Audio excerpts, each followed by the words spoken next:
Assalamualaikum teman-teman. Kalau di video sebelumnya saya sudah sharing dan membahas tentang peralatan tambahan pengelasan, maka di video ini saya akan sharing tentang bahan tambah atau consumable.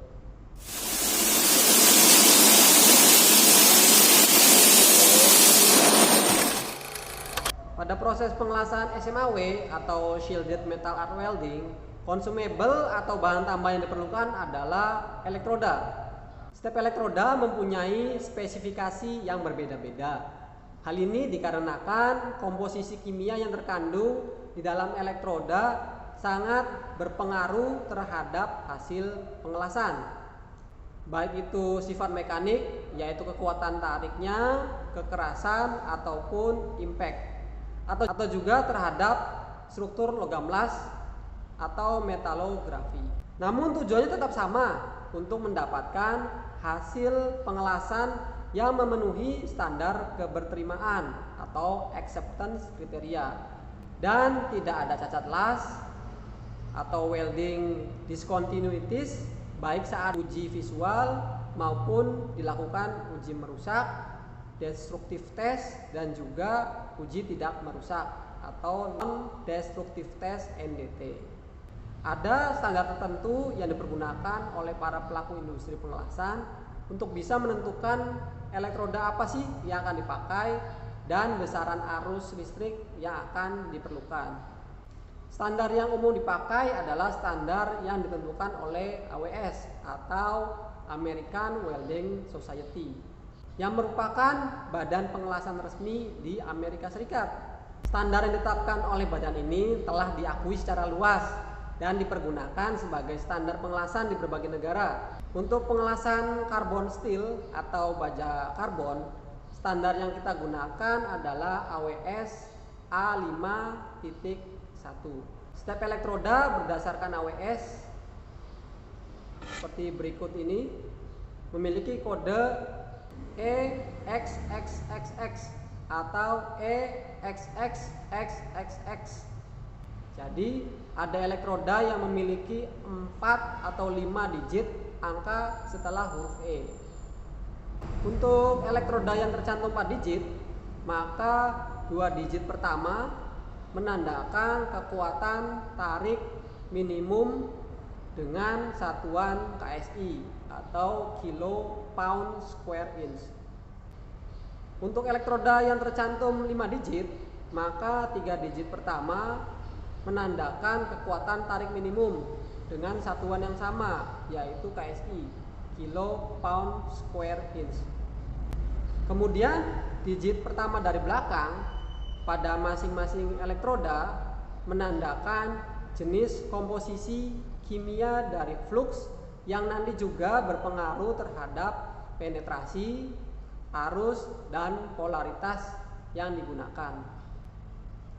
Serta digit kedua dari belakang pada masing-masing elektroda menandakan posisi pengelasan. Ada yang berkodekan 1, 2, ataupun 3. Untuk detailnya bisa teman-teman lihat pada bagan berikut ini.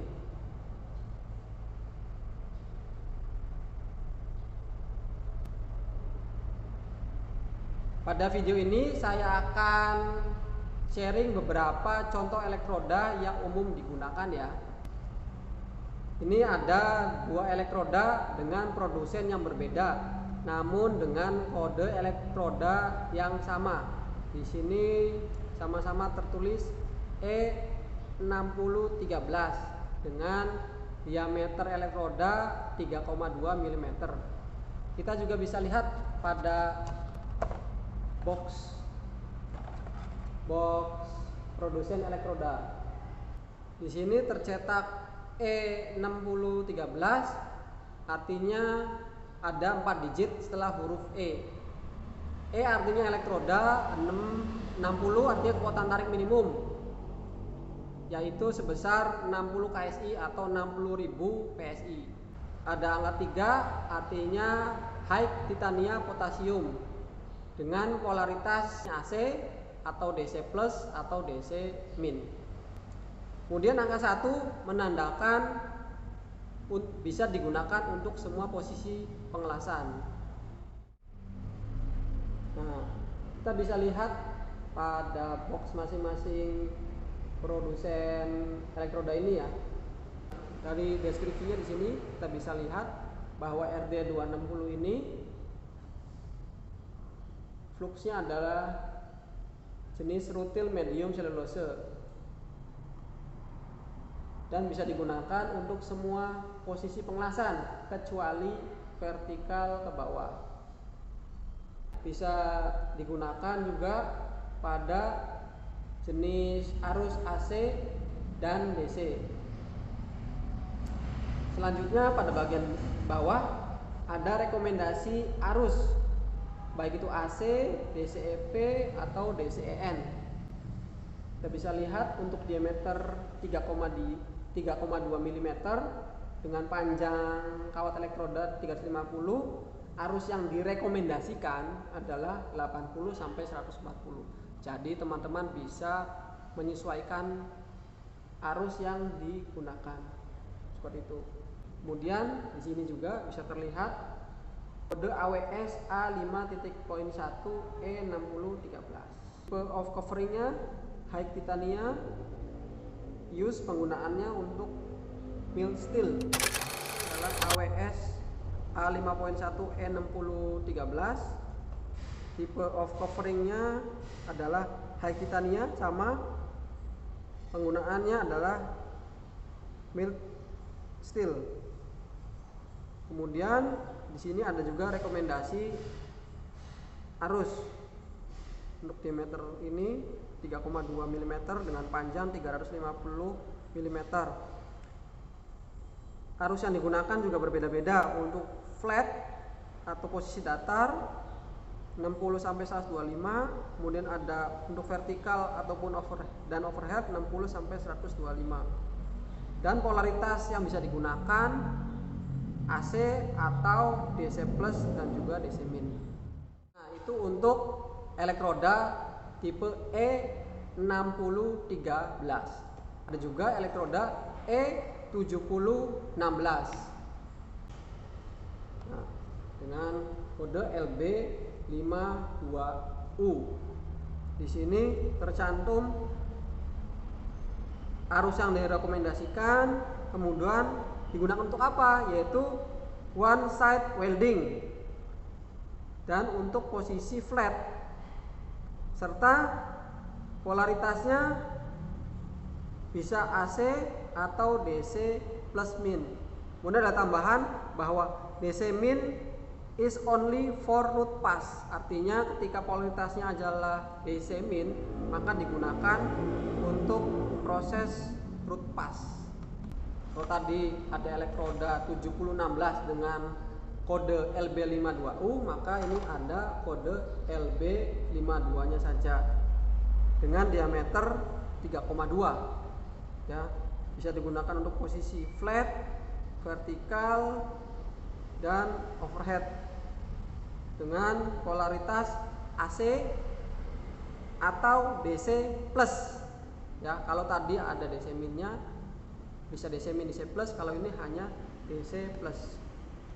Kemudian ada elektroda dengan kode E7018 untuk diameter 3,2 namun memiliki panjang 400 mm. Kemudian ada elektroda yang berkode AWS A5.1E7018. Nah, tipe coveringnya adalah iron powder low hydrogen. Jadi ada tambahan bubuk besi iron. Penggunaannya high strengthen steel 50 kg per milimeter kuadrat dan mild steel.